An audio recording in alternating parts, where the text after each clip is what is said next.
construction and working of a human eye. First of all, see, the human eye is having a spherical in shape which is having diameter 2.3 centimeter. Now the area which is bulges out is covered with the tough transparent membrane. This membrane is nothing but a cornea. After the cornea, there is a liquid is present, and this liquid is nothing but a aqueous humor. Next to aqueous humor, there is a diaphragm. Diaphragm is nothing but a elastic material. The diaphragm in this case we called as a iris. And in the iris there is one hole from which light is entering to our eye. The hole is called pupil. After the pupil, we have a crystalline convex lens. This convex lens is held by a crystalline muscles. After the crystalline muscles or crystalline lens, we have a vitreous humor. In the vitreous humor, there is a liquid, and at the end of the vitreous humor, we have a light sensitive cells called retina. In the retina, image is formed, and the signal from the retina goes to the brain through optic nerve, and from where the optic nerve is start, that point is called blind spot. Let's see the function of iris and pupil. First of all, note one thing, that the light entering in our eyes, our first part is cornea.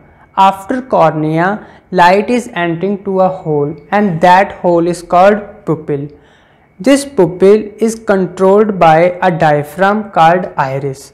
The size of the hole is depend upon the amount of light entering. If the amount of light is high, then size of the pupil is less, and if the amount of light is less, then size of the pupil is more.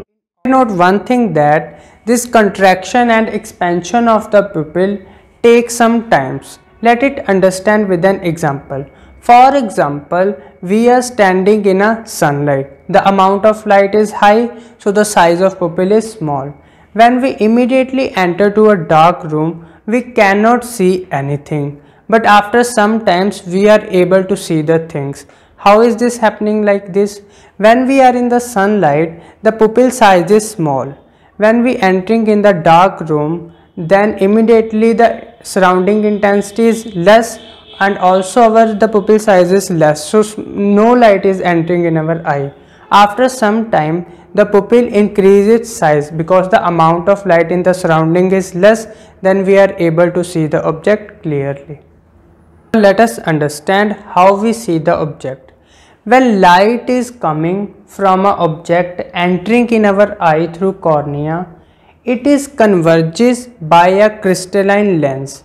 Crystalline lens is nothing but a convex lens, and we know that convex lens is a converging lens. These light rays are converges to a point on the screen. That screen is called retina. On the retina, real and inverted image is formed, and there are so many light sensitive cells present on the retina. These cells convert the light energy into electrical energy, and this electrical energy going to a brain through a optic nerve, and in the brain we see the object erect. Let us understand the function of ciliary muscles. In daily life, we observe that we can see the near object and far object clearly. How is this happening like this? This is happening because of ciliary muscle. Ciliary muscles actually changing the focal length of the convex lens so that we can see the object near and far object clearly.